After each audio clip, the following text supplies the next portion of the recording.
Okay, I grabbed this book from Dollar Tree and then I just ran it under the sink just to get it really wet. And then I went in to my computer and I designed this in Canva, and yes, I will send it to you. And I ripped, oh, I should say, I ripped two pieces out of the book before I wet it. And I printed out my design first so I would know exactly where it was going to print.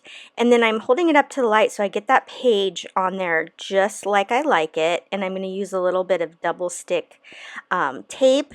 And then I'm going to run it through the printer so it prints it onto the book page.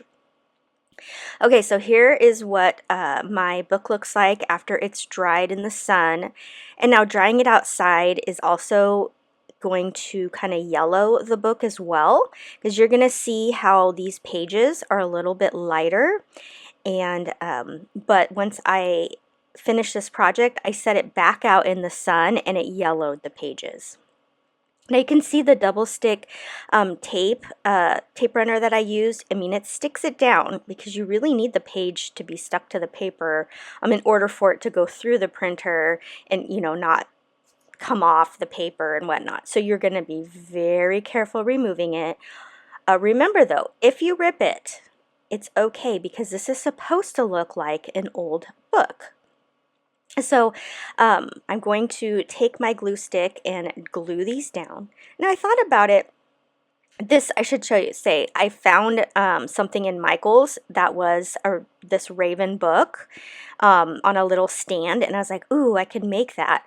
But you could also make this like a spell book. You could do art right onto the page, have the words in the background. Make this like a cool spell book, but I went with what I saw at Michael's, which was the Raven by Edgar Allan Poe, and made the book look like that. Now off to the side you can see one of those little kind of easel stands from Dollar Tree. Now I didn't paint it. I thought it kind of like matched with the wood, and then after I just thought this isn't like popping. So at this point, before you add the book to the stand, I would paint it black. But I didn't decide to do that until after the fact. Okay, so then I just taking some hot glue. You could also change the cover here too. I mean, you can't see it from the front. I was just trying to make a quick project. So once I glue it on there, like I said, I realized I need it in black. So I just used my black paint marker and colored the background of that. And I think it definitely made it pop. Go ahead and make it look a little bit more aged by crinkling the paper. Again, put it back out in the sun so it yellows the paper. So here you see the paint marker I used, and now it pops a lot more. There's so many possibilities with that book that you could make. This is such a quick project. You're going to take this candle stand from Dollar Tree, and then you're just going to glue this basket also from Dollar Tree to the top. I use some black E6000. You can use some black glue as well, hot glue as well, and then I just clip these spiders on, and now I have the cutest candy dish or whatever you want to use it for. Super easy. I took this little box sign from Dollar Tree and I spray painted it black, and then using these two, gosh, I don't know what arches from Dollar Tree as well.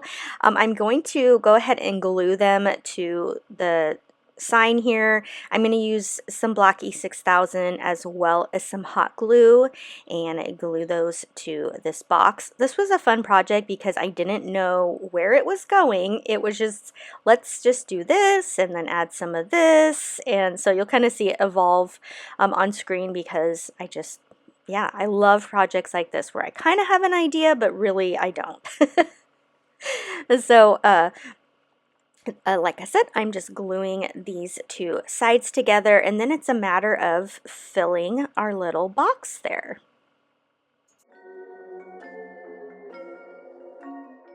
Okay, I'm just going to add a little piece of glue right here to keep those arches together.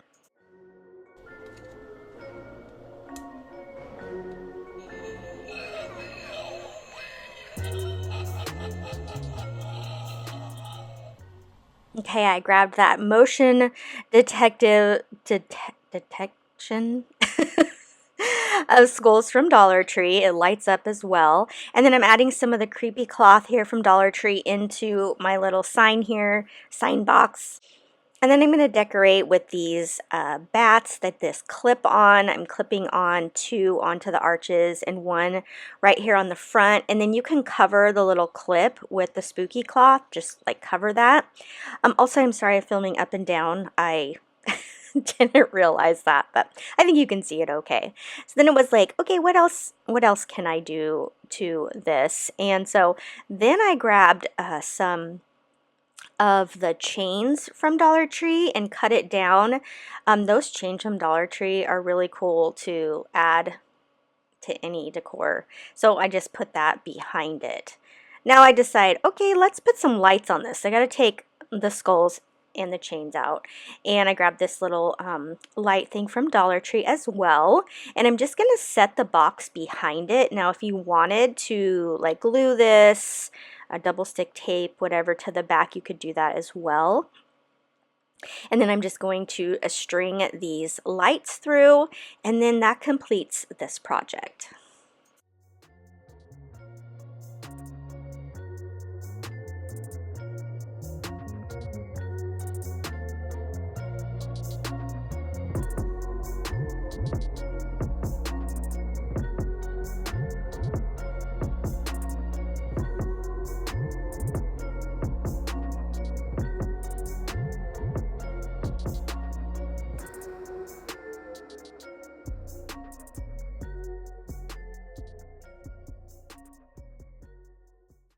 I had 2 of these wreath forms left and this fabric from Dollar Tree. Now this is a full piece of fabric from Dollar Tree and it just barely fits. So we are going to clip this down and make it, easier for it to stay.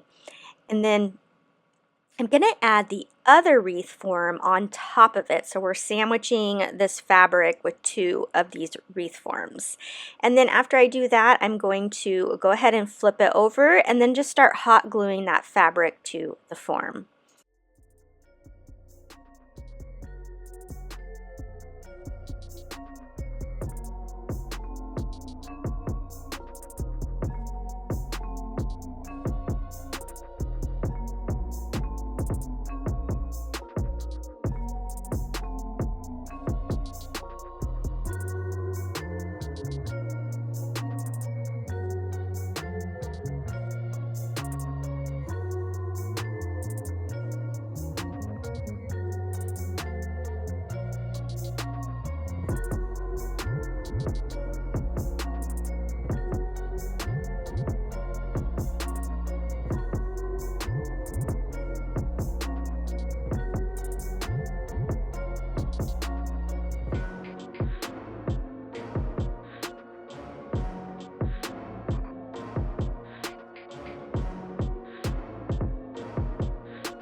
Okay, now I'm going to secure the 2 wreath forms together. Now you want to use black zip ties if at all possible because they're kind of undetected once you cut them down. Now at first here it's going to look like, oh, it's popping off and everything, but that is why you want to use these zip ties to get it nice and sturdy.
Okay, if you saw my last video, I made a bow very similar to this. So I cut 18-inch strips, 3 different designs, and I cut 2 of each. I fold them in half and dovetail, and then here at the 3.5-inch mark, I pinch it, and then I'm going to put it in between my thumb and finger, and then I'm going to go ahead and do that with each one of the ribbons, and you just keep stacking them on top of each other. And then you'll see that stem there, or chenille stem. I guess it's not chenille because it is glittery. Pipe cleaner off to the side, so you can get those in the Halloween section. And I will put that around the middle, right where I've pinched everything. And then I'm just going to fluff this out. So you're going to fluff the tails out flat, and then you're going to fluff your ribbon part. I'm trying to think of the top part, the bow part. And then I will, this is going to go on top of our pumpkin. Now in hindsight, I probably would have made the tails longer. I wasn't, again, this is an evolving project. I wasn't exactly sure where I was going to go with it. So I did, I made shorter tails, which it looks fine, but I probably would make longer tails.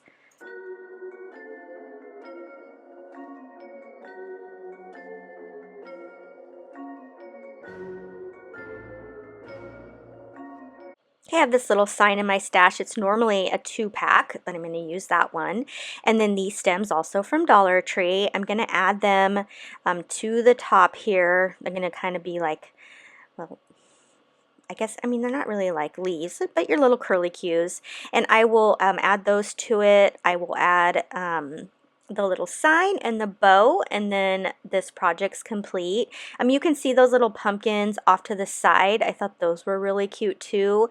There's so much you can add. I feel like this would be really fun just to kind of go over the top with just different items. I only had those 3 little pumpkins, and I wasn't quite sure how I could fit them in with the big bow, but there's, again, lots of options. And again, I also recommend the black zip ties to zip tie everything down. Everything will be nice and sturdy.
I hope you enjoyed these Halloween DIYs, and until next time, happy crafting!